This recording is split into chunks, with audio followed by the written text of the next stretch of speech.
Bashundhara Kings academy future legends tournament 2025 এখন final পর্বের দোরগোড়ায়।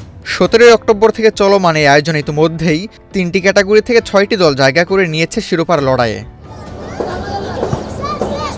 টুর্নামেন্টে অংশ নিয়েছিল 300-এরও বেশি খুদে footballer. Gold's Gym across 30+ countries with over 700+ locations worldwide. Train anywhere, belong everywhere. বয়সভিত্তিক 3 ক্যাটাগরিতে মোট 22টি দল নিয়ে গঠিত এই প্রতিযোগিতায় অংশ নেয় 6 থেকে অনূর্ধ্ব-10, 11 থেকে অনূর্ধ্ব-14 এবং 15 থেকে অনূর্ধ্ব-18 বয়সী ফুটবলাররা। গ্রুপ পর্ব শেষ হলেও একাডেমির মাঠে থেমে নেই প্রস্তুতি। ফাইনালের আগে নির্ধারিত বিরতিকে কাজে লাগিয়ে খেলোয়াড়দের বিভিন্ন টেকনিক্যাল স্কিলে জোর দিচ্ছেন কোচরা। 11 থেকে 15 বছর বয়সী ফুটবলারদের পাসিং, রিসিভিং ও রানিংয়ের মতো বেসিক টেকনিকে আলাদা গুরুত্ব দেওয়া হচ্ছে। অন্যদিকে 6 থেকে 10 বছর বয়সী গ্রুপে জোর দেওয়া হচ্ছে স্কিল ডেভেলপমেন্টে, বল নিয়ন্ত্রণ, দৌড়ানোর ধরন, দ্রুত সিদ্ধান্ত নেওয়ার সক্ষমতা ইত্যাদিতে।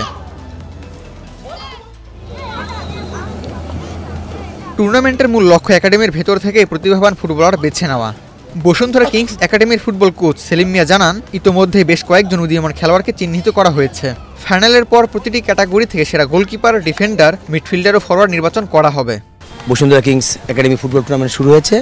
এখানে এ পর্যন্ত আমরা সব খেলাগুলো শেষ হয়েছে, 3 গ্রুপেরই ফাইনাল পর্যন্ত উন্নীত হয়েছে। আমাদের জানেন, আমাদের বসুন্ধরা কিংস যে মূল টিম এবং আমাদের সম্মানিত প্রেসিডেন্ট সহ আরও অনেকে দেশের বাইরে আছেন, তারা আসার পর আমাদের ফাইনাল অনুষ্ঠিত হবে। আশা করি এই টুর্নামেন্টের মাধ্যমে আমরা অনেক উদীয়মান ফুটবলকে আমরা বাছাই করেছি। আমাদের যে টেকনিক্যাল ডাইরেক্টর জুবাই নিপু বলেছে, প্রতি গ্রুপের থেকে আপনারা প্রতি খেলা দেখেছেন ম্যান অফ দ্য ম্যাচ আমরা দিয়েছি। তাদেরকে উৎসাহ করার জন্য তারা যেন নিজেকে ভাবে তৈরি করতে পারে। প্রতি খেলায় ম্যান অফ দ্য ম্যাচ এবং টুর্নামেন্টের সেরা খেলোয়াড় থাকবে শুধু প্রতিটা প্লেসেই। গোলকিপার পজিশনের সেরা গোলরক্ষক, ডিফেন্ডের সেরা ডিফেন্ডার, মিডফিল্ডের ক্ষেত্রেও সেরা মিডফিল্ডার, তারপর ফরওয়ার্ডের ক্ষেত্রেও সেরা ফরওয়ার্ডের পুরস্কার থাকবে, তারা পরিবর্তিতে যাতে তারা উৎসাহ পেয়ে আরও ফুটবলের ক্ষেত্রে আরও নিজেকে মনোনিবেশ করতে পারে, সেই লক্ষ্যে তাদেরকে আমরা তৈরি করার চেষ্টা করছি। আগামী সপ্তাহে অনুষ্ঠিত হবে প্রতীক্ষিত ফাইনাল। একাডেমির মাঠে তাই এখন খুদে ফুটবলারদের উচ্ছ্বাস। প্রতিযোগিতা ও নতুন প্রতিভা আবিষ্কারের প্রত্যাশায় বাড়ছে উত্তেজনা। আবু তালহা, বাংলাদেশ প্রতিদিন।